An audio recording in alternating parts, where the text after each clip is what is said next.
इस तस्वीर में आपको एक पुलिस वाली महिला दिखाई दे रही हैं। उनके साथ में एक लड़का भी दिखाई दे रहा है जो कि दोनों पति पत्नी हैं। लेकिन अब उनका पति इस दुनिया में नहीं है और ना ही ये पुलिस वाली महिला जो आप देख रहे हैं ये भी इस दुनिया में नहीं है। दरअसल इनके पति की हत्या हुई थी और ये हत्या किसी और ने नहीं बल्कि इस महिला पुलिस कांस्टेबल के घर वालों ने की थी। पति की हत्या के 14 दिनों के बाद पत्नी ने भी आत्महत्या कर ली। कहा करती थी कि मुझे मेरा बाबू बुला रहा है, जबकि इनके पीछे एक छोटा सा मासूम बच्चा आज अनाथ हो गया। ये दिल झकझोर देने वाली घटना आज से 7 से 8 महीने पुरानी है। लड़के का नाम मनीष है और लड़की का नाम रिंकी राजपूत। मनीष और रिंकी राजपूत दोनों उत्तर प्रदेश के फतेहपुर के एक गांव में रहते थे। मनीष वकील बनना चाहता था और रिंकी पुलिस में जाना चाहती थी। रिंकी के पास उतने पैसे नहीं थे कि वो पढ़ाई लिखाई कर सके। मनीष ने इस दौरान रिंकी की खूब मदद की और रिंकी मनीष के वकील बनने से पहले ही पुलिस बन जाती है और अभियोजन कार्यालय में तैनाती होती है और उसके बाद दोनों अपने परिवार वालों से अपनी शादी की बात करने जाते हैं। रिंकी राजपूत के परिजनों ने साफ साफ मना कर दिया क्योंकि दोनों ही बचपन से एक ही स्कूल में पढ़े, एक ही गांव के थे, हाई स्कूल साथ किया, 12वीं साथ किया, मतलब एक गांव का माहौल तो सबको पता ही होता है। इसीलिए रिंकी राजपूत के घर वालों ने इस शादी से इनकार कर दिया।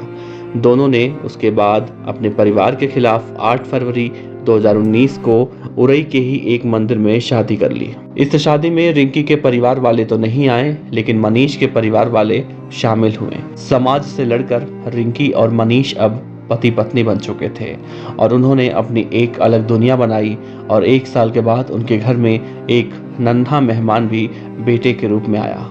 जीवन बहुत अच्छे से चल रहा था। बेटे का नाम शिवाय रखा गया। रिंकी का बेटा महज 6 महीने का ही था। तभी एक दिन रिंकी के पिता, रिंकी के मामा और रिंकी का भाई अचानक घर पहुंच जाते हैं। सभी लोग घर में बैठकर रिंकी के पति मनीष से बात कर रहे थे। रिंकी भी खुशी के मारे पागल हो गई थी कि आखिर घर वालों की नाराजगी खत्म हो गई और घर वाले यहाँ पर आए। रिंकी इस खुशी में जल्दी जल्दी खाने पीने के लिए बहुत सारा सामान बना रही थी और तभी अचानक रिंकी के भाई ने रिंकी को पीछे से पकड़ लिया और उसके पिता और मामा ने रिंकी के पति पर कुल्हाड़ी और चाकुओं से हमला बोल दिया। रिंकी ने मनीष को बचाने की भरसक कोशिश की लेकिन पिता और मामा के सर पर तो खून सवार था और मनीष को तब तक मारते रहे जब तक उसकी सांसें नहीं उखड़ गई।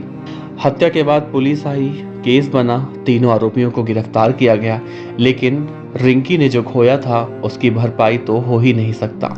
और आखिर पति की हत्या के 14 दिनों के बाद 10 सितंबर को रिंकी राजपूत ने भी फांसी लगाकर आत्महत्या कर ली।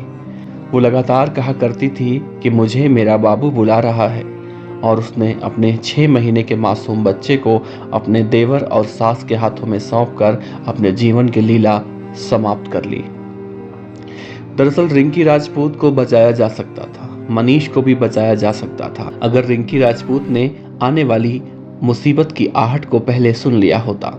दरअसल हुआ कुछ ऐसा था कि शादी के 1 साल बाद रिंकी राजपूत का भाई अचानक रिंकी के पास पहुंचता है। रिंकी उसे देखकर बहुत खुश हो जाती है और भाई के आने की खुशी में वो उस पर शक नहीं कर पाती। भाई को अच्छा अच्छा खाना बनाकर खिलाती है और जाते समय भाई को विदाई के रूप में 5,000 रुपए भी देती है और भाई भी कहता है कि मैं आऊँगा, मम्मी और पापा को भी लेकर साथ आऊँगा। लेकिन भाई तो आया, उसके पापा भी आए लेकिन वो लोग इस बार गलत इरादे के साथ आए थे। दरअसल उसका भाई रिंकी राजपूत से मिलने नहीं बल्कि रेकी करने गया था कि ताकि मनीष को मार सके। रिंकी राजपूत ने इस आहट को पहले समझ लिया होता तो आज मनीष और रिंकी दोनों जो इस दुनिया में नहीं हैं वो जिंदा होते और उनका 6 महीने का मासूम बेटा शिवाय इस दुनिया में अनाथ नहीं होता। दोस्तों, हमारे समाज में ऐसे ऐसे लोग हैं जो ऑनर किलिंग के नाम पर इस तरह की जघन्य अपराधों को अंजाम देते हैं। कहानी को बताने का उद्देश्य सिर्फ और सिर्फ इतना था कि लोग सतर्क रहें और आने वाली मुसीबतों की आहट को समझें ताकि कोई अपना इस तरह से दोबारा किसी रिंकी राजपूत और मनीष की जान लेने का कारण ना बने।